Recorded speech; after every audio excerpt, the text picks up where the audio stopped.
Hello everyone, Raycon here for a full review of the Mono anime adaptation, aka Mono Weekend Animation. There will be direct spoilers for Mono and some spoilers for Eurocamp/Laidback Camp, which I prefer calling Eurocamp.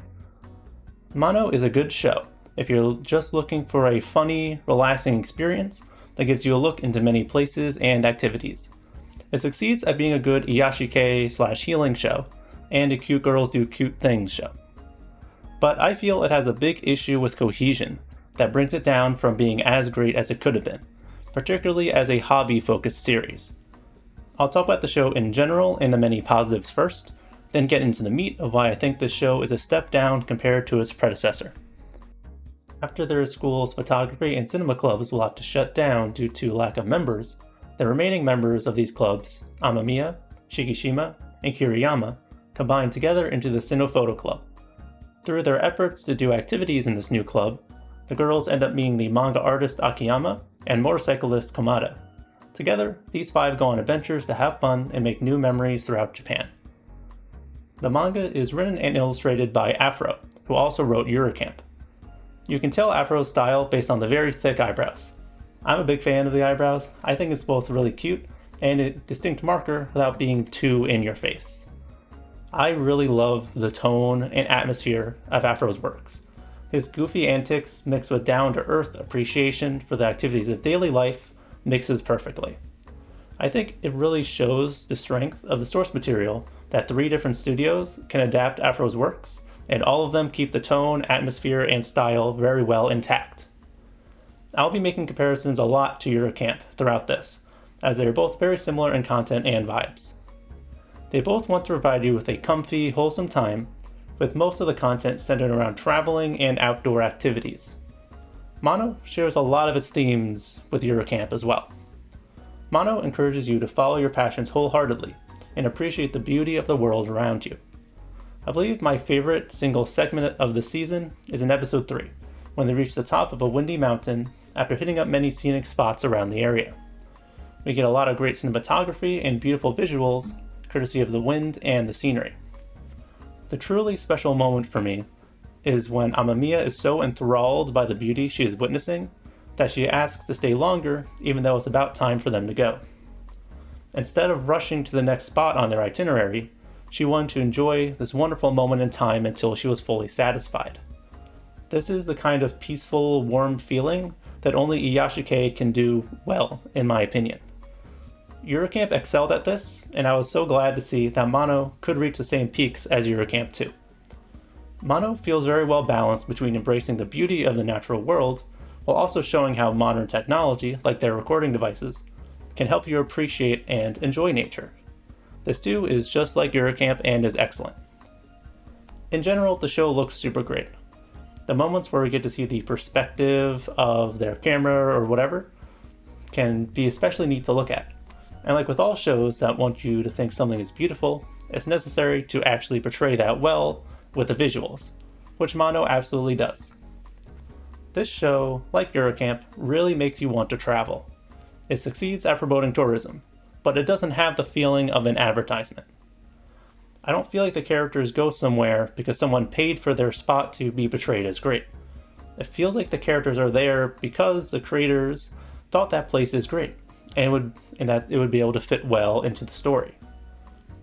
I like traveling in general, but must admit that my biggest passion for travel comes from liking Japan and wanting to go to Japan. This type of show is perfect for someone who wants to learn more about Japanese culture and spots to visit. What Mono does really well along with Eurocamp is that it's very easy to track where the characters are. In my opinion, Eurocamp is the peak of what edutainment can be, feeling more like an encouraging guide than something like an advertisement. I want to see Mono do this well too, which I think it does. I highly recommend looking up the locations while you're watching this show. It's really fun to follow along and learn more about these places that they're showing you. You never know what you might learn, and you may find an area you'd be interested in going to for the future. For example, in episode 5, the girls go to areas around the Yatsugatake Mountains. I realized upon looking it up online that I've actually seen those mountains. On my last trip to Japan, I visited Nagano and actually got a great view of them. The show is also very food focused, which it does very well. You get to see lots of interesting eats and food that looks incredibly delicious. Foodies will have a lot to consume here. The characters in general are all very endearing and bright in personality. Afro has never failed at creating characters that bounce off their environment and each other very well. I love watching the characters get into goofy antics together, spurred on by something they see or walk past, like mimicking these silly faces of a statue. The characters feel very natural in their silliness, another key strength of Afro's works. All of the 5 main characters are really great. Akiyama was my favorite. You could easily see how she is a self-insert for Afro. The side characters are also pretty great, like the mangaka group Akiyama is a part of. I also love Taisho the cat. He works great as an animal mascot. He genuinely has a distinct personality and has very funny recurring gags. And I'll be talking about a great scene with him in a second. Another favorite segment of mine that portrays the right balance of a unique activity melding with the overarching one, as well as nailing the comedy, is when they went skateboarding. It has one of the funniest jokes in the show that is the peak of the goofy, ridiculous comedy that Afro goes for. The goofy tone of the series is done well enough that even though the show is generally very down to earth, a very over-the-top joke like this one doesn't feel really out of place. I never expected Initial D skateboarding cats in my cute slice of life show, but I am all about it. That scene is hilarious. This scene gives us a focus on a specific activity, in this case skateboarding, with it still being tangentially connected to the overarching activity of cinephoto, since they wanted to record it and they had to figure out how to do that. We got to learn about skateboarding and how skateboarding POV videos like you see online are done. This is perfect and is exactly what I think the show should have continued doing. This is exactly the type of good balance that this type of show should do. But as the series progresses, I feel it loses its way a bit. Alright, it's now time to get into the real meat of this review. As I go in depth about how I think the show has notable flaws in its execution, I want you to remember the positives that I started with. I truly do think this is a good show that I thoroughly enjoyed. But I have a lot to say about how I think it could have been a greater show. Mono is strongly held back by its lack of consistent focus around a singular activity that glues the wider variety of activities together. While Eurocamp bases its content almost entirely around camping as the main activity, Mono is less focused on its main activity of cinematography plus photography. The lack of cohesion is the main reason why I think the show falls a little flat in comparison to other shows in this genre, and primarily Eurocamp. If I had to come up with a metaphor, Eurocamp felt like it picked a class in a video game or a TTRPG and stuff like that, and optimized for it properly, while Mono tried to be more of a generalist, and as a result, has more inconsistent performance. Honestly, I had more trouble than usual writing the synopsis for this one, because of how much harder it felt to describe what exactly it's about in a very clear and concise way. With Eurocamp, you can really just say it's about girls who go camping, and they do stuff related to camping. Almost all the activities they do are done for the service of camping. DIY can be done for any purpose, but the tools the characters make by hand are always for camping. Cooking can be done inside or outside, with tools, without tools, but in Eurocamp they always at the very least cooked outside, if not directly at a campsite. With Mono, it just doesn't have that great glue around it, keeping it together consistently throughout the whole show. The show starts very strong, with all the club members, Akiyama's and Kamada's activities, being able to notably relate to doing something cinephoto related, such as how Akiyama took inspiration for her manga from the club activities, and Kamada does vlogs while she drives around on her motorcycle.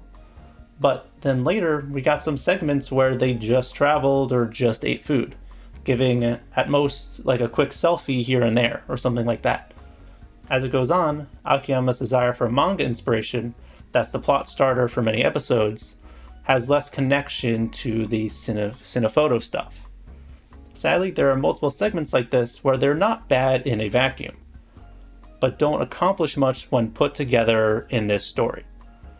One of the memorable spots they visited was a ninja trick mansion in episode 10, a building filled with puzzles, traps, and secret doors. It was a funny segment that portrayed it as a fun place to go, I legitimately want to try going to a spot like that. But this ends up not connected to cinephoto opportunities in any way that I noticed. They didn't even give any thoughts about how what they saw could be used in recordings, like maybe mimicking the stilted room with camera angles or something like that. That ends up making that scene feel disconnected and without purpose in the grand scheme. It was an enjoyable scene, but it feels lukewarm when you compare it to other scenes as you progress further into the story. Another segment I enjoyed was the shaved ice tour they did. That's another travel-related thing that I liked learning about and could totally see myself emulating. But again, it doesn't result in anything interesting for the main premise. There's also the recurring focus the series puts on the occult, particularly ghosts and spirits and stuff like that. At first, this was used great, with a ghost being spotted because they did a recording. But later, some of the occult-related events are more so just random events that they run into. These scenes are mostly funny, but they got a bit stale and less enjoyable when it doesn't really feel like they connected back to anything. Basically, the show's identity is less apparent to me due to the lack of cohesion. If a person is deeply interested in cinematography, photography, and that sphere of things, and that's why they chose to start watching the show or have interest in it, I think Mono may actually not do enough for them. While with Eurocamp, I don't see how a camping fan would not be completely satisfied with the show. This is really a shame, because the passion towards the activity is what makes a lot of hobby shows work. Here, that dedication was lost at times because it felt like that main activity fell to the background. And I wouldn't really call this a true quote-unquote school club show either. At the first few episodes, we really don't see them at the school very much. So if that's what you wanted from the broader premise, you may not be satisfied with that either. On the other end of this though, Mono could appeal more to the group of people who are very tired of seeing high school related things in anime, which I do think is an understandable sentiment, as it is a very bloated focus point of a lot of anime. One more minor gripe I can make that also plays into the identity is that the cast of Eurocamp shows up a little too much in my opinion. Fundamentally, I do not have a problem with some cameos. It's understandable to be a bit self-referential with the beloved Eurocamp characters, and help remind people that this is related to the very successful Eurocamp. Afro clearly loves his characters, which I totally get because I really love them too, which is why I don't mind seeing them show up a little bit. But I think it would have been great if they just stuck to the background cameos that we see throughout it, or just the in-your-face cameos that we also see. The obvious cameos, like Nadeshiko at the eating competition and Rin's grandfather helping Kamada with her bike, were my favorites, actually, the in-your-face ones. But all of them together, I think it felt a bit distracting, which also fits with my gripes over its lack of focus on the hobbies. The frequency, I think, was just a bit too much. Reminding people of another series can be a double-edged sword. As making me think of Eurocamp also makes me think, and other people think more easily about why you might like Eurocamp better and potentially wish you were watching that instead. So it's something that making people think of another series while they're watching one, I think can be a risky thing to do. And here, at times, I think it doesn't pay off. The lack of focus and consistency also hurts the show narratively. Now, to be clear, yes, this is the type of show that doesn't exactly have a plot that's deep or all that involved. It's not the type of series that's meant to have a strong narrative, but all series have some form of narrative. And here, the one that I think it tried to go for didn't really work out, or at least it feels like it tried to go for this. The last episode finally brings the show back to its roots in the Cinephoto Club, which was sorely needed. The three club girls decide that they were going to record a movie, with hilarious and genuinely surprising shenanigans ensuing. We get to meet the Phantom member of the club, who is another good, goofy addition. I don't really mind that she has too little screen time, since we already had 5 characters being focused on constantly. I think this was one of the better segments of the season, finally getting an extended look at them doing cinematography again. At the end of the episode, Maki Nohara shows back up, the upperclassman of Amamiya in Kiriyama who graduated from the photography club in the first episode. This reunion felt like a natural and fitting event for the end of the season. But the emotions of their long-awaited reunion don't really land. This would have been much stronger if reminders of her hadn't felt so absent. I would not be surprised if a decent amount of viewers forgot about her, considering she was barely even mentioned in episodes 2 through 11 as far as I can remember. It's still like a nice moment that succeeds like at the surface level, but it doesn't really have much impact since this didn't feel built up to. I'm not expecting a series like this to get deep into emotional issues and emotional drama and stuff like that, but I feel like what they meant to express with the relationship between these two characters is that Amamiya fixated on Makinohara so much that her personal growth and her identity was getting stunted. I think this could have been compelling, but doesn't really feel like it was executed on. Their relationship would have felt more important, and this ending more impactful if it was emphasized more over the course of the season.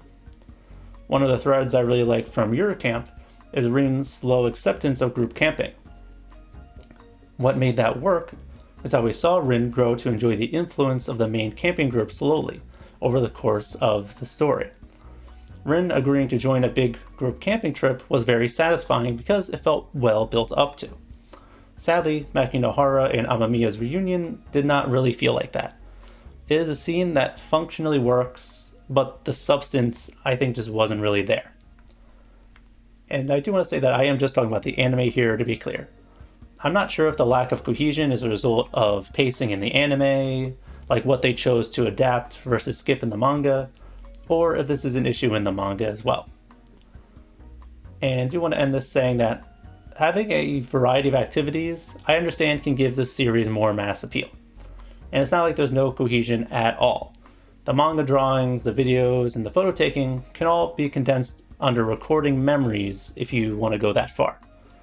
But it still misses out on the stronger connections that can make the world and the characters and the story feel so much more engrossing. That's one thing you can say about Eurocamp. You truly get pulled into these characters who feel like they live and breathe camping. You just get so much focus on it that you just feel like you're pulled down into this world of camping. I often stress this when I talk about Cute Girls Do Cute Things and other hobby shows, that you don't have to, I think the viewer does not have to be a passionate fan of the main focus to be able to enjoy a hobby show like this. For example, I've enjoyed many of the Cute Girls band type shows, despite the fact that I don't really care for or relate to playing instruments. It's because the characters are good, my engrossment in the story and the characters and their emotions and why they're doing this can help carry things. One of my favorite series is Marsh Comes In Like a Lion, and honestly I could not really care less about shogi. But the way they go about the characters and their motivations and everything is what makes it still be compelling despite my lack of interest in the activity.